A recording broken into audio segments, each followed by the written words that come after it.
I'm going to give you 10 rules for profitable self-discipline. These are rules of my own making. They're very homely, some of them, but they'll be very helpful. And number one is keep cool when other people get hot. I know you can agree with that one, but I'm not so sure that you'll always live up to it. We're inclined, all of us, to get hot when the other fellow gets hot. Say angry things when the other fellow starts saying angry things.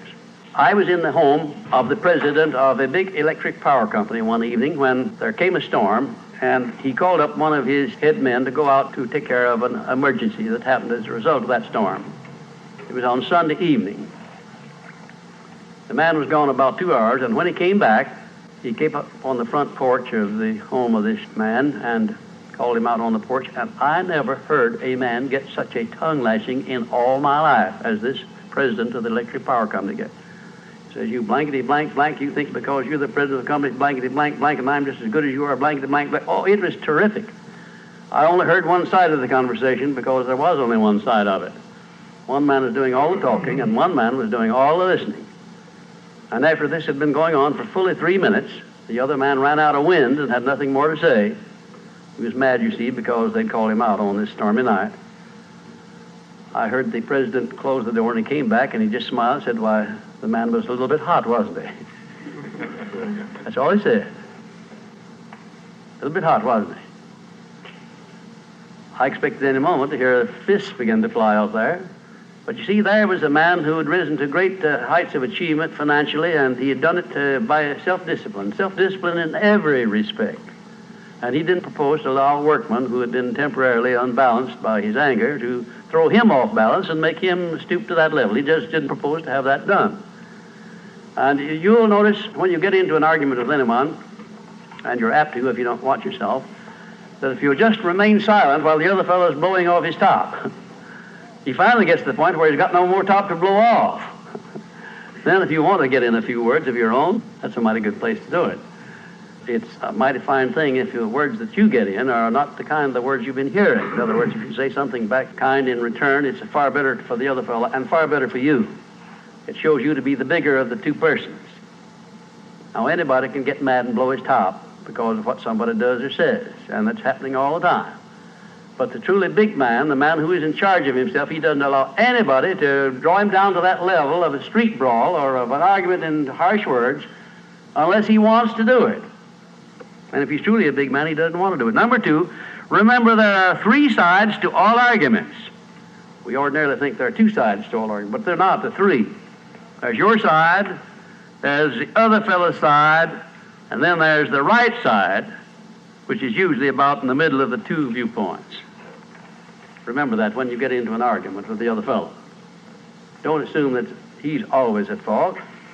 Maybe you're partly at fault too. Maybe neither one is totally at fault. The chances are, in all of the arguments I've ever heard, both parties were partly to blame in one way or another.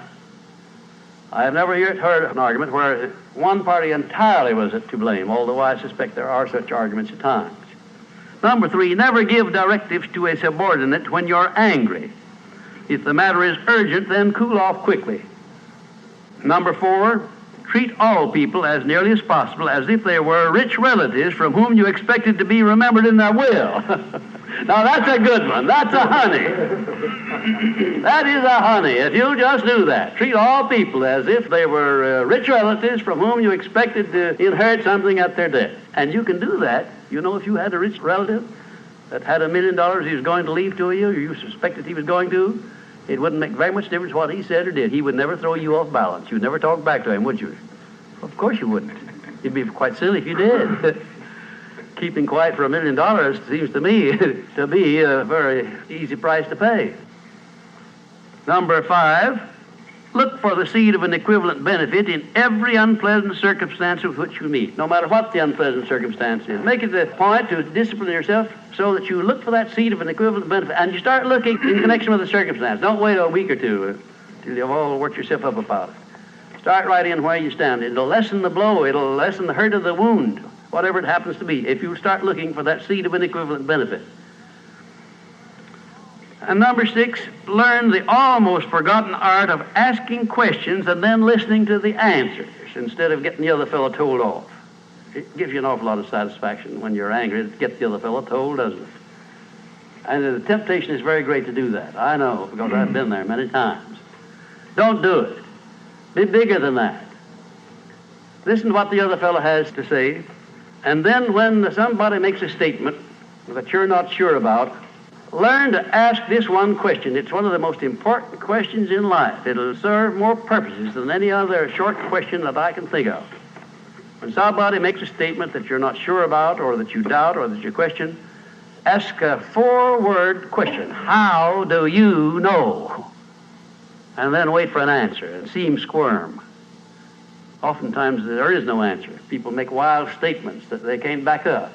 And instead of getting into an argument and making an incident out of the matter and getting yourself worked up into an argument, let the other fellow stew in his own fat by putting him over the barrel. But that question, how do you know? I had a clergyman in my class once who was very, well, I just don't know exactly how to describe him. He was a fanatic, you might say, on the subject of religion. And he was sure that he knew exactly what was going to happen to me after death. He said so in no uncertain terms, not in the class, but in a private conversation. And he raved and ranted for quite a little while about it. And when he got through, I said, how do you know, parson? And that really put him over the barrel. He said, that's the way I feel about it. That's my faith. I said, well, now, having belief and faith is one thing, but having evidence is something else again. How do you know what's going to happen to me after I die? I don't know, and I doubt that you do. How do you know? Well, he never did give me a satisfactory answer. There are a lot of questions that come up in life in connection with which, if you'll ask that one thing, how do you know, you'll find that the other fellow will be off balance, and you don't need to make an incident out of what he says. You don't need to get mad at what he says. 7, never say or do anything which may influence another person without first asking yourself this question: will it benefit him or hurt him? And if it will hurt him, don't do it. Don't say anything or do anything that would hurt another person under any circumstances, no matter how much he may deserve it. Exercise self-discipline. Don't do that, because if you hurt another man, you're going to hurt yourself 10 times as much at least, because that hurt will come back on you. I don't care who you are nor what circumstances you're working under or living under. If you hurt another person, you will be hurt 10 times as much. And if the hurt doesn't come immediately, the rate of interest on that is compound interest on compound interest, and it'll be 100 times as great if you wait long enough. Because everything that you do to or for another person, you do to or for yourself. There is no escape from that. That's just as much a law as the law of gravitation, which everyone understands. You know that if you stepped over the top of this building, no matter what your mind was or what your belief happened to be, if you stepped over the top of this building and violated the law of gravitation, that you'd hit the ground and you'd die in a very few seconds. And this law, which brings you back that which you send out, is just as inevitable, just as inexorable as the law of gravitation or any other of nature's laws. Number 8, learn the difference between friendly analysis and unfriendly criticism. Then decide which you wish to live by in your relations with others. Now, friendly analysis is one thing and is welcomed by most sensible people. I don't object to friendly analysis of anything that I do, even though it's very unfavorable. If it's friendly analysis, I like it, because I can improve by it. But if it's unfriendly criticism, very obviously unfriendly criticism, and not analysis, well, then I resent it.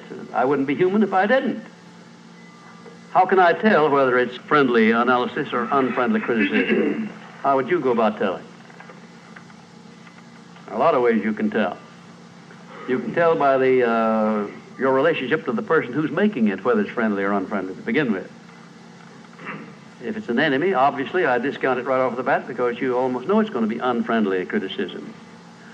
I can tell also by the tone of voice in which he does it, by the manner in which he does it.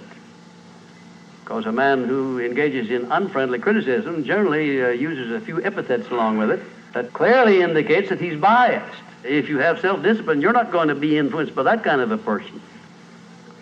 And number 9, remember that a good leader in any calling is one who can take orders as cheerfully as he gives them. And number 10, last but not least, remember that tolerance in human relations is just as important as tolerance in the operation of mechanics.